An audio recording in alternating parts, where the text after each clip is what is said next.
अद्वैत वेदांत क्या है? उपनिषद क्या है? पुराण क्या होते हैं? भगवत गीता कहाँ है? ब्रह्म सूत्र है, पतंजलि सूत्र है, किसने लिखा, क्या है ये सब चीज़? मैं कौन सा पढ़ूँ? अगर भारतीय मूल के सनातन धर्म के सारे जो ग्रंथ है उसके बारे में अगर बेसिक जानकारी चाहिए तो मुझे लगा एक छोटा सा वीडियो बनाना चाहिए। और ये एक मॉडेस्ट अटेम्प्ट है जिससे आपको बेसिक चीज़ें समझ में आ सकती है। तो if you are genuinely curious to know about it, this is for you. नमस्कार। कुछ मित्रगण से बात हो रही थी तो किसी ने पूछा कि अद्वैत वेदांत के बारे में कुछ बताइए।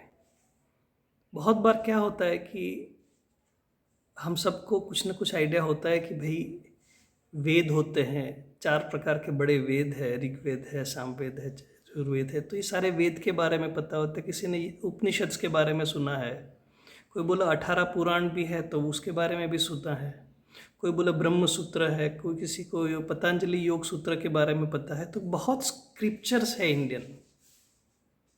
अब भारतीय मूल के जितने भी स्क्रिप्चर्स है उसके बारे में अगर आपको समझना है तो कैसे समझेंगे?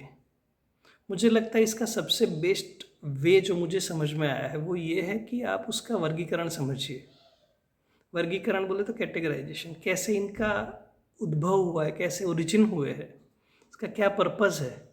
तो उसके हिसाब से अगर डिवाइड करेंगे सारे टेक्स्ट को तो थोड़ा आइडिया आएगा। तो ये अगली कुछ मिनट पता नहीं कितना टाइम लगेगा, but I will try to finish it in minimum duration.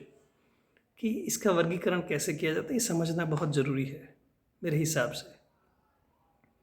हमारे जितने भी स्क्रिप्चर्स है उसको आप 4 पार्ट्स में डिवाइड कर सकते हो। कोई भी स्क्रिप्चर हो, मोटा मोटी आप इसको 4 पार्ट्स में डिवाइड कर सकते हैं। कौन से 4 पार्ट है? तो ये सबसे पहले और सबसे पुराने जो ग्रंथ है इसको श्रुति ग्रंथ बोलते हैं। श्रुति बोले तो सुनना, ये लिखा नहीं गया है। ये over the period of time जब ऋषि मुनि जो होते होंगे तो मेडिटेशन में they have heard this voice, जो ब्रह्मांड से आवाज़ सुनी है या जो उनको अपना अनुभव हुए हैं वो उन्होंने फिर अपने शिष्यों को बोले होंगे। तो तब लिखने की परंपरा नहीं थी, तो बोल के आप पास करते हो। आप अपना जो भी नॉलेज है उसको बोलो भी मैंने इसको ये बोल दिया, उसने आगे वाले को बोला, उसने आगे वाले को। तो ये सारे होते हैं श्रुति। श्रुति ग्रंथ जो है उसके अंदर मुख्यत्वे वेद आते हैं। वेद सब लोग जानते हैं कि सबसे पहले तो सारा एक ही किताब हुआ करता होगा या एक ही नॉलेज बेस हुआ होता होगा। फिर वेद व्यास जी ने उसको 4 पार्ट में डिवाइड किया। तो उसका मतलब कि ऋग्वेद बना, यजुर्वेद बना, सामवेद बना, अथर्ववेद बना। तो ये 4 वेद जो बने वो बेसिकली एक बड़ा सा नॉलेज बेस था, उसको डिवाइड किया और 4 बना। लेकिन ये भी श्रुति ग्रंथ है। तो ये सबसे पहला कैटेगरी हुआ। ये सबसे पुराने और मोस्ट ऑथेंटिक डॉक्यूमेंट्स अगर कोई बोले सनातन धर्म के, तो हिंदू सनातन धर्म की अगर बात करो तो यू हैव टू बिलीव कि ये बेस है, बात खत्म, फुल स्टॉप, आगे कुछ नहीं है। ये हो गए वेद। अब 4 जो वेद है जैसे मैंने बताया उसको किसने लिखा? तो वेद व्यास जी। वेद व्यास, व्यास वर्ड का भी मीनिंग बहुत लोग अलग से समझते हैं कि व्यास बोले तो कौन, तो बोले व्यास करके एक ऋषि हुआ करते थे। ऐसा नहीं होता है। व्यास जो है इट्स ए कैटेगरी। जैसे ब्राह्मण होते हैं, जैसे क्षत्रिय होते हैं, उसकी सरनेम हम पटेल है तो पटेल की एक सरनेम हो गई। तो व्यास जो है वो एक कैटेगरी के लोग होते थे जिनका काम है डॉक्यूमेंटेशन और उसका कैटेगराइजेशन करना, उसको व्यास बोलते हैं। ब्रह्मसूत्र के बारे में बहुत लोग बात करते हैं, तो ब्रह्मसूत्र क्या होता है वो मैं बताऊंगा आगे जाके। लेकिन उसको लिखा था किसने? बोले बद्रायन ने। तो वो भी तो व्यास कहते हैं, है ना। लेकिन सबसे पहले आपको ये समझना है कि फर्स्ट कैटेगरी में श्रुति ग्रंथ जो है उसमें 4 प्रकार के वेद आते हैं। अब वेद का भी फर्दर कैटेगराइजेशन होता है। तो वेद के अंदर क्या लिखा है कैसे आप समझोगे? तो वेद के अंदर मोटा मोटी 4 तरह का ज्ञान है। सबसे ऊपर का जो ज्ञान है जहाँ पर आप, वेद के अंदर है क्या बेसिकली, तो कुदरत के जितने भी एलिमेंट्स हैं उसके साथ आपको अच्छे से कैसे रहना है उसके बारे में लिखा है, सिंपल। तो वेद जो है, it's everything is about elements of nature. उसका सबसे पहला पार्ट है, उसको संहिता बोलते हैं। अब संहिता में क्या होता है, तो हिम्न होते हैं, श्लोक होते हैं कि भाई आपको पवन है, आपको रेन है, आपको फॉरेस्ट है, तो ये सबको जब प्रे करना होता है, सूरज को प्रे करना है तो कैसे करोगे, तो आपको एक श्लोक बोलते हैं। तो those hymns are there as part of Samhita. दूसरा जो है ब्राह्मण करके पार्ट होता है वेद के अंदर। तो वेद का सबसे पहला पार्ट संहिता, फिर दूसरा हो गया ब्राह्मण। अब ब्राह्मण में क्या होता है, भैया आपने सूर्य की ये कर दिया कि भाई ये श्लोक बोल दिया, लेकिन उसकी पूजा कैसे करनी है, क्या करेंगे, तो एक एक एक रिचुअल होती है कि ये फॉलो करनी होती है। तो ये रिचुअल सारी लिखी होती है ब्राह्मण में। तीसरा पार्ट बहुत एक्सक्लूसिव हुआ करता था, आरण्यक बोलते हैं।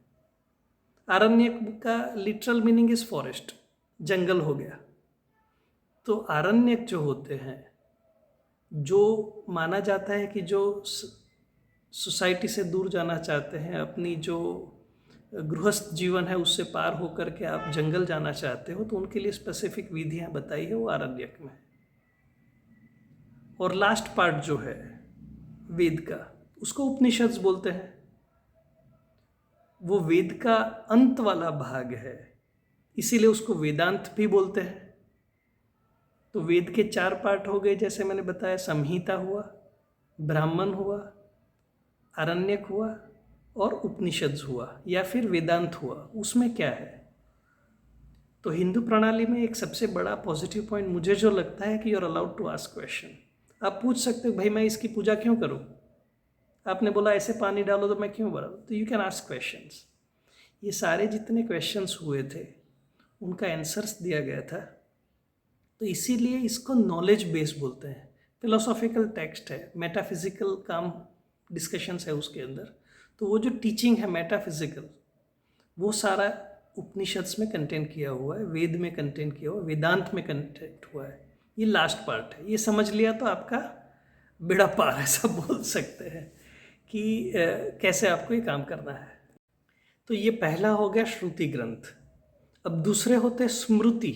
स्मृति बोले तो आपको याद करना है ना, तो दूसरे स्मृति ग्रंथ है। अब स्मृति ग्रंथ में जिसने भी लिखा है उसको याद आया है कि भैया ये ऐसा हुआ था, ये घटना हुई, उसने देखी भी हो सकती है, उसने अपने से सोचा भी हो सकता है, तो ये होता है स्मृति ग्रंथ। अब स्मृति ग्रंथ में कौन से आते हैं, धर्मशास्त्र आते हैं, काफ़ी धर्मशास्त्र है अलग अलग, तो वो आते हैं। इतिहास आते हैं, एपिक नैरेटिव्स, बहुत बड़ी बड़ी घटनाएं बन गई उसके बारे में लिखा गया, तो वो होता है इतिहास। तीसरा होता है पुराण। पुराण के अंदर सारी माइथोलॉजिकल स्टोरीज होती है, उसके अंदर हिस्टोरिकल नैरेटिव्स होते हैं, तो ये सारी चीज़ होती है तीसरे पार्ट में डालते हैं जो पुराण बोलते हैं। अगामाज और तंत्रस करके चौथा पार्ट है, वो भी सब इसी के अंदर आता है स्मृति में। तो स्मृति ग्रंथ के एग्जाम्पल्स क्या है, अब धर्मशास्त्र है तो उसमें आपने मनुस्मृति का नाम सुना होगा।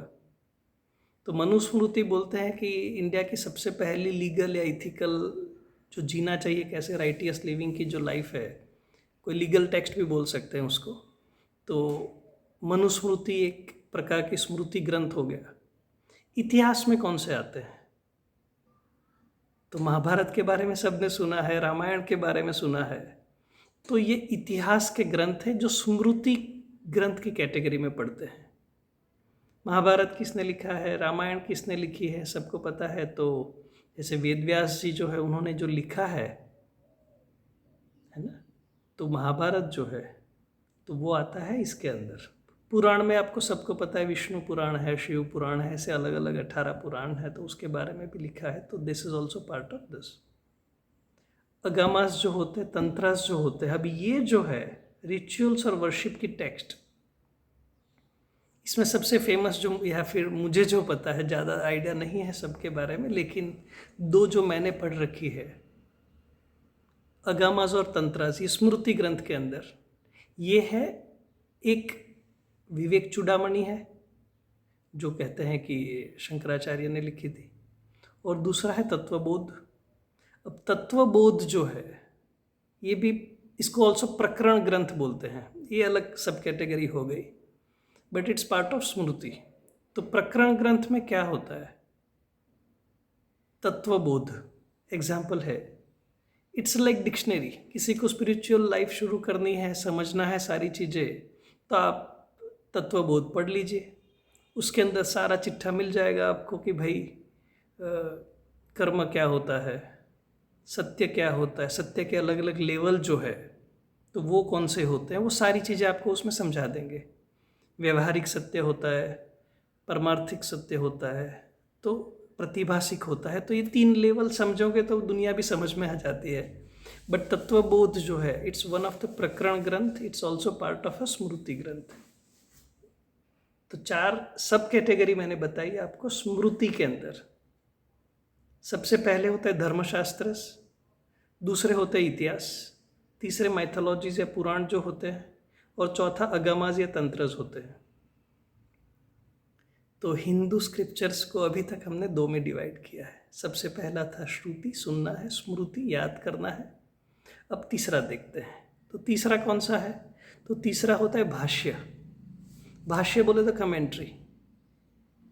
अब ये टेक्स्ट इतने सालों पहले लिखी थी, संस्कृत के अंदर लिखी है। आपने गीता अगर पढ़ी हो तो गीता के अंदर श्लोक होते हैं, 700 श्लोक है, वर्सेस जो बोलते हैं।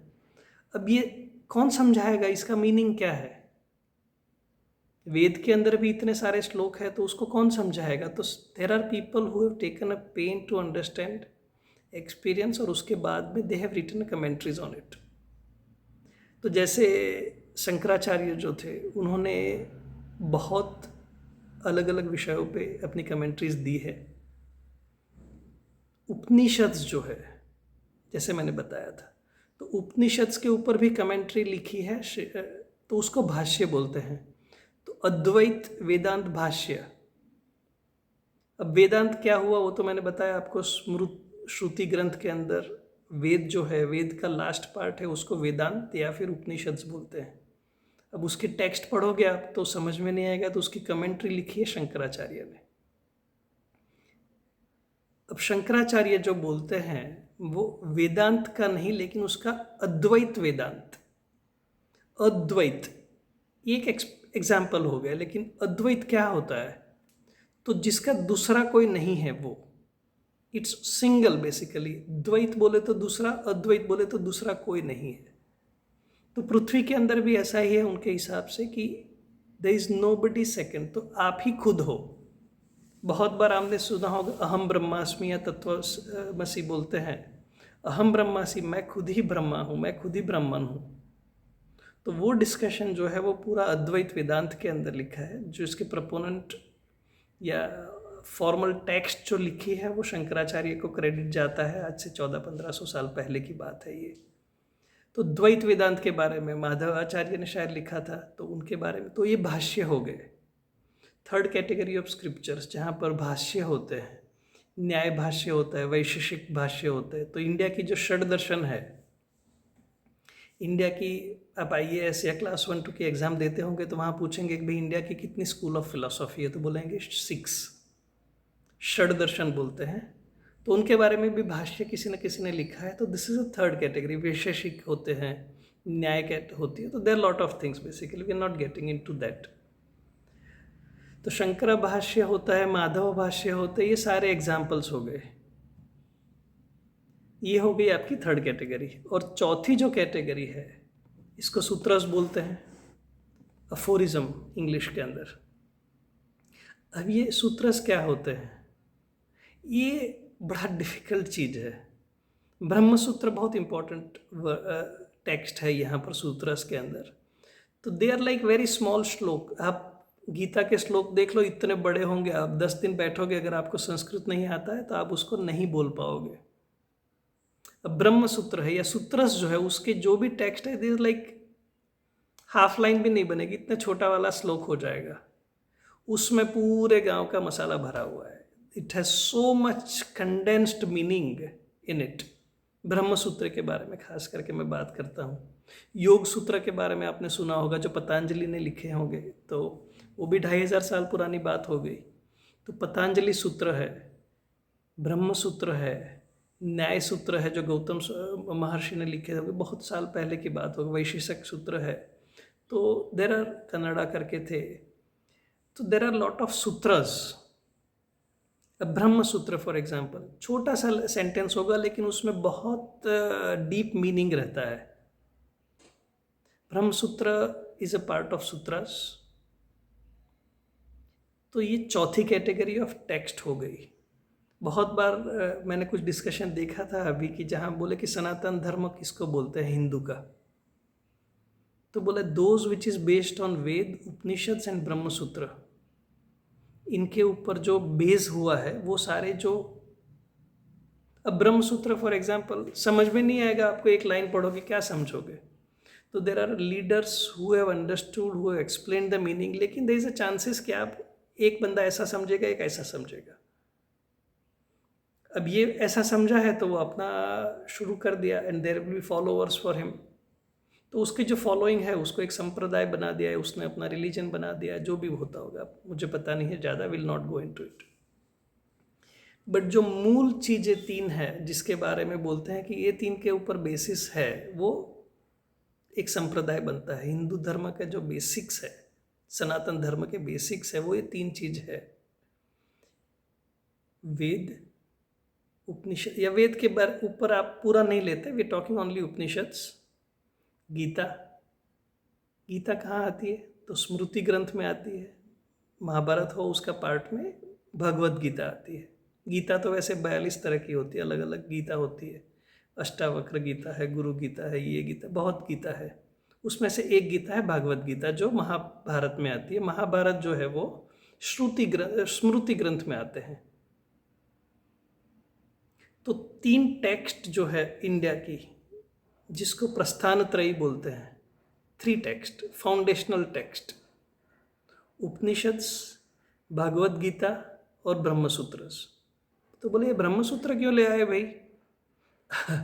तो उपनिषद्स जो थे उसके अंदर इंटरप्रिटेशन लोगों ने अलग अलग से किया, कोई बोला ऐसा ही मीनिंग है, कोई बोला ऐसा मीनिंग है। तो Brahmasutra was an attempt to reconcile, जो भी डिफरेंसेस है उसको आपने रिकनसाइल किया है।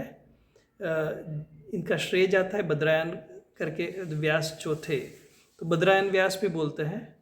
अब ये कब हो गए उतना मुझे आइडिया नहीं है, but the credit of writing Brahmasutra goes to Badrayan. तो बद्रायन जो है उन्होंने एक अटेम्प्ट किया, देव डिसाइडेड कि अगर 2 टेक्स्ट में अलग अलग विचार है, कोई ऐसा सजेस्ट करता तो उसको रिकनसाइल कैसे किया जाए। तो रिकन्सिलेशन का पूरा काम ब्रह्मसूत्र में हुआ है। पतंजलि सूत्र आपको पता ही है। पतंजलि बहुत बार लोग पढ़ते लगता है कि उसको मैं योग के बारे में लिखा, ऐसा नहीं है। पतंजलि सूत्र देखिए, उसमें योग के बारे में नहीं लिखा ऊपर नीचे कैसा करने का करके, है ना। तो पतंजलि सूत्र का अलग पर्पस है, बट देयर सूत्रस। तो आज के लिए इतना रखते हैं कि भाई इंडियन स्क्रिप्चर्स के बारे में किसी को जानना है तो यू शुड नो कि देयर 4 टाइप्स। सबसे हाईएस्ट जो है श्रुति ग्रंथ, जो सुन के generation to generation pass on होते हुए। दूसरा है स्मृति। तीसरा जो है मैंने भाष्य बताया, और चौथा जो है वो सूत्रस। सबके एग्जाम्पल्स भी दिए। तो आशा रखता हूँ कि ये हिंदू स्क्रिप्चर्स की जो बेसिक जानकारी है वो आपको यूज़फुल लगी होगी। इससे हल्का आइडिया भी आया होगा कि सारे शास्त्र कहाँ पढ़ते, किस तरह के अंदर डिस्कशंस हुए हैं। इसमें हो सकता है कि कहीं क्षति रह गई हो, कहीं पर इन्फॉर्मेशन ठीक से ऑर्गेनाइज न करी हो, तो उसके बदले में पहले से क्षमा याचना चाहता हूँ। ये बहुत बड़ी जगह, बहुत बड़ा स्पेस है, बहुत बड़ा नॉलेज बेस है, मैं बहुत छोटा हूँ। तो अगर कहीं गलती रह गई है तो माफ़ भी कीजिएगा और पॉइंट आउट भी कीजिएगा, ताकि मैं इसको अपने में सुधार ला सकूँ। आपको यूज़फुल लगा हो तो आप अपने मित्रगण में भी इसको शेयर कीजिएगा, ताकि ये जानकारी सारे हिंदू धर्म के लोग हैं उनमें बट सके। धन्यवाद।